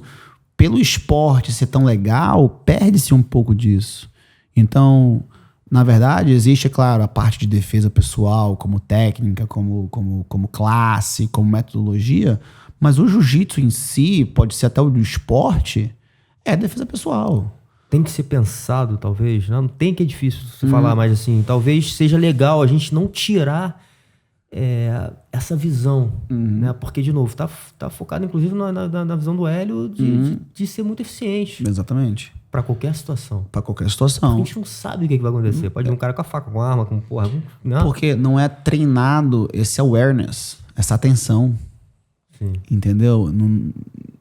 A coisa, tipo assim, muitas vezes eu ensino a guarda diamante, eu vou com os caras, se eu achar que tu faz o quê? O cara querendo fazer pegadinha, não sei o que, não sei o que. Eu falei, tá, se eu for te dar porrada aqui, aí o cara faz assim, ó, pá. Eu falei, tá vendo? Você sabe a parada. Você só não realize it. Sim. Você só não realizou que você sabe a parada. Porque você se sente tão confortável que eu tô com a cara na tua cara. Às vezes eu tô fazendo parada assim, eu boto minha cara na cara do cara assim, ó. Tipo assim, eu começo a botar um bafão na cara dele assim, eu falo, meu irmão, tu gosta de um cara boa pinta que nem eu na tua cara? Aí eu faço sempre brincadeira, né? Eu gosto sempre de brincar. Às vezes eu pego uns barbudos, assim, eu dou seminário. Ó, meu irmão, ó o cara aqui, uma barba bonita, mas eu quero essa barba na minha cara. Não, minha barba veio vindo, aquela coisa cheia de sebo. Danana, mete a mão aí, cara. Se defende aí, é porrada, é jiu-jitsu, é a mesma coisa. Trabalha, aí fez aqui, dá um omoplata, aí bota o laço, aí tu vira já a brincadeira do... Então tem que ter essa noção emocional, né? Que eu acho que o que o pessoal perde muito do vamos botar então, do BJJ pro MMA, essa noção. Sim. Essa é o reptile, né? Fala que é sim, o... Que é o reptiliano. Né? Aquela tensão do réptil, né? O spider feeling. Perdeu o spider feeling.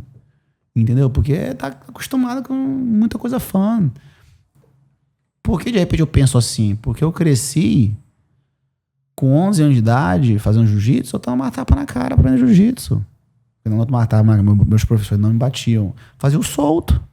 Tinha carnaval, era só sem kimono. Tira o kimono aí, meu irmão. A nossa é porrada na rua, baby. 3 te pegar, faz o quê com a estratégia? A gente brincava disso. Então, quer dizer, eu cresci com isso. Então, pra mim, eu vejo um homem perto de mim, eu já meio que eu me posiciono de uma forma correta em relação à pessoa. Né? Minha linguagem corporal, ela muda. Pô, se um cara começou a brigar comigo, eu já veio, opa, peraí. E é engraçado que no curso que eu fiz do Bruce, eles falam sobre isso. Tipo assim, a gente fica um de frente pro outro, assim, pra testar essa... Quando é que dá esse sentimento. Sim. E é engraçado que tem gente que tu chega perto assim, o cara não sinto nada. Eu falei, irmão, tu acabou de tomar um soco na cara. Entendeu? Aí e a linguagem corporal e a atitude, às vezes, você não precisa nem falar. Exatamente. Né? Já mostra, enfim, ou você tá ligado, enfim, alguma certa atitude ali que você não tá com medo, que você tá preparado, né? Então, assim, só a linguagem corporal, às vezes, já diz muito. E... levando isso pro jiu-jitsu competitivo, foi uma coisa que realmente o Saulo, ele é mestre nisso. Ele lê quando a pessoa quer desistir. Eu não tô brigando com a tua técnica. É lógico, é um detalhe, é claro, né? Mas eu sinto quando tu faz força, quando tu faz a mesma força, já não é a mesma força. Sim. Quando tu tá frustrando, entendeu? Meu treino contigo, tipo assim, eu tentei, por exemplo, hoje, eu não fiz força, eu não botei giro. Eu não quis botar giro, eu quis ver qual era a hora que tu errava, qual era a hora que te frustrava, mas eu acho que tu tava tão preparado que tu não se frustrou. Pô. Mas ficou travadão. Até na hora que, tipo assim, que eu deixei de vir na posição, tu meio que, pô, e agora eu tô aqui, entendeu? Sim, Porque eu vi que às vezes eu precisava, tipo assim, te dar alguma coisa pra tu, né, pra tu ficar mais confortável, só que aí vem aquela, né? Te deixa o cara, né? Você faz de morto pra comer o cu do coveiro, né? Desculpa a palavra aí, gente.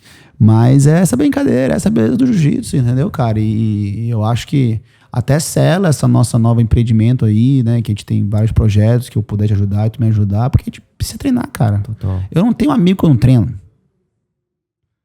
Meu amigo Xande, de balada. Você foi impressionante em vários aspectos. Eu acho que, inclusive, por isso, cara, seu carisma é tão grande, assim, porque você, primeiro, é muito verdadeiro. Segundo, cara, é um cara com uma energia muito boa, né? Onde eu acho que todo mundo sentiu isso. Não tô falando por mim, eu acho que todo mundo que teve o contato contigo, de alguma forma, sente isso. Isso é impressionante. E, enfim, meu irmão, e a biblioteca que você é de informação, né? E você chegou a comentar do projeto, isso, assim, até pra gente ir finalizando aqui, sua nova marca, né? Eu digo marca porque eu trabalho com marcas também, e assim, eu vejo que você já tem um pensamento em cima de filosofia, metodologia, né? Muita coisa já muito bem pensada, tudo isso que você é e que você traz para dentro do teu negócio, que é a Six Blades, né? É uma coisa nova, né? Que tá vindo, enfim, fala um pouquinho desse teu novo projeto, que nasceu, inclusive, num momento difícil, né, cara? A gente tá no meio de uma pandemia e você tá acreditando e, com certeza, eu tô vendo aqui família, respeito, honra, tem muita coisa. O que é o Six Blades, na verdade? É praticamente o legado da família Ribeiro, né? Se for botar de uma forma assim, de onde começou, é o nosso legado. né? Eu e meu irmão, nós tínhamos a equipe juntos, entendeu? Virou um negócio, como é natural. E como é natural, as visões se dissipam, né? Então, tipo, ele tinha uma visão de administração, do que ele queria, e eu não posso, às vezes, né, combater isso. Não, você tem que ter a minha visão, né? Então, durante esse processo, na verdade, o nome foi criado, foi muito engraçado, que nós tínhamos uma fotógrafa. E a gente começou a falar, pô, a gente precisa de uma coisa catchy, né? A gente precisa de uma, que, tipo assim, que todo mundo, que, tipo assim, que é do jiu-jitsu, né, e tal, possa, né, se identificar. É o Bushido nosso. Qual é o nosso Bushido? O que é isso aí? É um catavento, é a estrela. Ficou dessa. Aí um dia ela chegou pra mim, Xande, eu acho que são as Blades. Eu, como assim? Tipo, Six Blades? Ela, Six Blades. Eu, pô, legal. Hashtag Six Blades. Ela, pô, tu acha que é legal? Eu falei, pô, incrível, posta aí. Ela postou, né? Aí fomos lá com o Saulo, Saulo. E aí, não sei o que, aí ficou assim, o que foi? Não, então. E é Six Blades aí? Six Blades? O que é Six Blades? Eu, pô, Six Blades, irmão. Aí ele, como assim? Porque foi engraçado que veio até dar uma conversa, que a gente tava até no churrasco da família. E aí, é um brasão, é o quê? A gente começou a conversar sobre o que é a marca, né? O que são, o que é isso, né? Aí foi indo, aí virou cat. Aí a gente começou a postar, aí começou a falar, olha, galera, essa é a nossa hashtag, é Six Blades, Six Blades, Six Blades. Só que a nossa hashtag em comum hoje, né, com a Ribeiro Jiu-Jitsu e a Six Blades é 6, o número 6 e Blades, né? Entendi. Confunde um pouco, mas no final é a mesma coisa. Assim, duas coisas legais. Primeiro, vocês não brigaram, né? Vocês entenderam que era um momento de fazer cada um ter o seu negócio, mas... E a outra coisa é que existe a conexão, né? Vocês fizeram vocês já abriram a marca, assim, de uma maneira que, porra, vocês estão conectados ainda. Claro, né? Como irmão, como negócio, como filosofia, enfim. Tem muita coisa que ainda tem essa interseção, né? Com certeza. Inclusive da logo. Então foi mais ou menos isso. Ele é uma pessoa que tem outros projetos, né? Ele quer fazer um livro, essas coisas todas, e eu vou continuar expandindo a filosofia, vou continuar expandindo as academias, entendeu? Até o próprio Fred está aqui com a gente, ele representa a Ribeiro Jiu-Jitsu, o negócio dele é Ribeiro Jiu-Jitsu, mas ele é Six Blades também, entendeu? Então ninguém ficou órfão, né? Legal. Ninguém ficou órfão, só tem 2 casas agora, né? E é muito bacana, eu tô muito feliz que eu posso botar a minha personalidade mais do que tudo, né? Porque é aquilo, tem gente que, tipo assim, tem gente que se identifica mais com um, tem gente que se identifica muito mais com o outro. Então, eu quis criar essa oportunidade de ver que tipo de pessoa se identifica comigo. Como é que eu posso levar esse projeto, errar, acertar, entendeu? Sem ter que, tipo, ter uma reunião uma board meeting para ter que fazer o que eu preciso fazer. Entendeu? E, cara, é uma oportunidade muito bacana. Só coisa legal acontecendo. Hoje em dia, a minha academia é no Texas. A gente está construindo a academia. Tomara que quando as pessoas começam a ver isso aqui, a gente tá lá em Austin, no Texas, sixbladesjiu-jitsu.com, chega lá. Então é muito bacana, cara. E, tipo, o pessoal realmente, eles se identificam. Quando a gente fala pros pais, o que é Six Blades? A gente explica o que é, os caras, não, eu quero isso pro meu filho. Entendeu? Então é muito bacana e é meio quase que uma extensão do Bushido, né? O Bushido pro samurai e a Six Blades pro jiu-jitsu. Maneiro.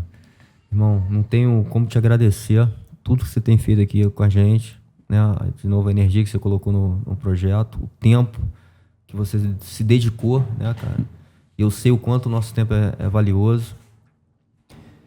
Me sinto muito honrado, inclusive, de você ter treinado comigo. Não é todo mundo que faz isso, eu sei, né? E entendo, não quero nem criticar ou julgar ninguém, mas assim, você ainda me deu essa honra de poder treinar e te sentir um pouco ali no treino.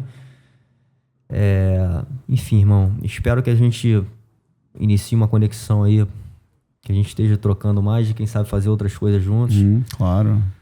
Muito obrigado, irmão. Pô, obrigado você aí. Com certeza foi uma oportunidade única pra mim. Pô, nunca nem caí na praia aqui, primeira vez, fui ali. Eu acho que foi até pouco tempo, a gente devia ter treinado mais. A gente tava muito mais aí pra poder... Eu acho que você me trouxe pra servir seus alunos, seu projeto, e eu tô aqui pra servir também. E com certeza vamos ter muito mais oportunidades. Vamos levar o Pura Temple pro mundo também. Legal. Conta comigo. Obrigado, irmão. Ó, o pessoal que tá vendo a gente aí, vem aqui, que estiver aqui no Rio de Janeiro, vem treinar, vem fazer um yoga, vem trocar essa verdadeira essência do jiu-jitsu, né? Porque é a essência, né, cara? Então a essência não mente. Né? E com certeza tu é um cara, pô, de uma essência incrível, tá tentando levar o jiu-jitsu, ver a tua visão de outros esportes que hoje são esportes, pô, globais, e tentar trazer isso pro jiu-jitsu. E com certeza a gente precisa de muito mais Andrés no mundo aí pra gente poder chegar onde a gente merece, né? Mas muito obrigado aí, me receber na sua casa, entendeu? Por ter arrumado minha caminha, ligado ao ar-condicionado. Eu cheguei ali ontem, o ar-condicionado estava ligado, entendeu? Pô, a tortinha. Minha missão é servir também. A tortinha tava ali, gostoso. Então tô no shape ainda. Não comi meu açúcar, não deixou eu comer doce. E com certeza tô de volta aí. Qualquer hora tô aí. Com certeza, se eu estiver no Rio de Janeiro, já tem meu quartinho ali, já sei o caminho. Que bom, irmão. Valeu. Obrigado. Força.